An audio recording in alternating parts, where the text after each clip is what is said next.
সালামু আলাইকুম রহমতুল্লাহ বারাকাতুহ।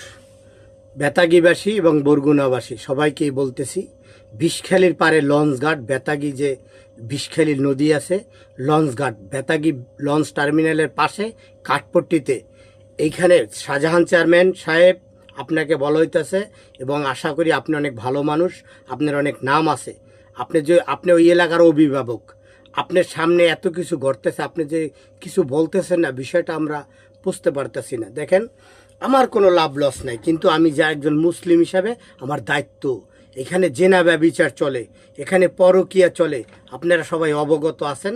এই বেতাগি যে কাঠপট্টিতে সিনেমা হলের পাশে কি কি চলে, কেমন অবৈধ কাজ চলে, তারপরে ইয়াবা শোভন, তারপর ইয়াবা খাওয়ার পরে তারা নাকি পরকীয়া করে, জেনা ব্যভিচার করে, অবৈধ মেলামেশা করে, এই যদি চলে, এগুলা কি ঠিক বলেন? আপনারা কি বেতাগিতে বাঁচাতে চান? আপনারা কি চান না এই বেতাগি ভালো থাকুক, এই বেতাগির মানুষ ভালো থাকুক? আপনারা এটা চান?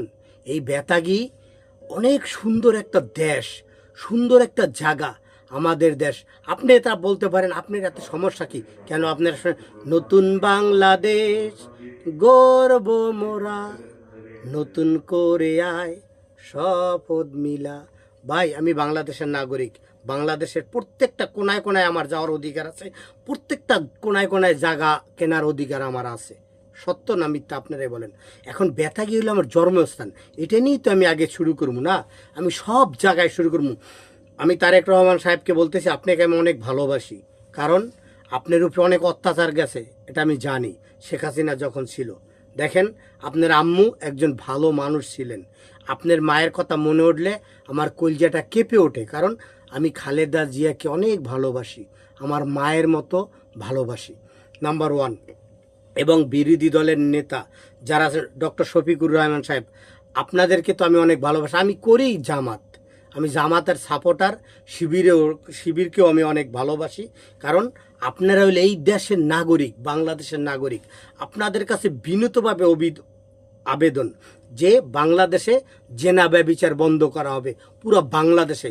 যদি ধরা খায় তাইলে আইন হইব, কোরআনের আইন চালু করা হবে বাংলাদেশে, ইমিডিয়েটলি আপনারা চালু করেন। কারণ মেইন হইল পরকীয়া, মেইন হইল জেনা ব্যভিচার, এগুলো আগে বন্ধ করেন। এগুলো যদি আপনারা বন্ধ করেন, বাংলাদেশে শান্তি আসবে, নাইলে বাংলাদেশে কোনায় কোনায় ভরে যাবে জেনাখোর, দুর্নীতি, তারপরে জুয়া, মদ, গাঁজা সব চলবো যদি এই জেনা ব্যভিচার আপনারা বন্ধ না করেন। কারণ জেনা এমনই একটা পাপ, এই পাপ শুধু সমাজে নিজে পাপ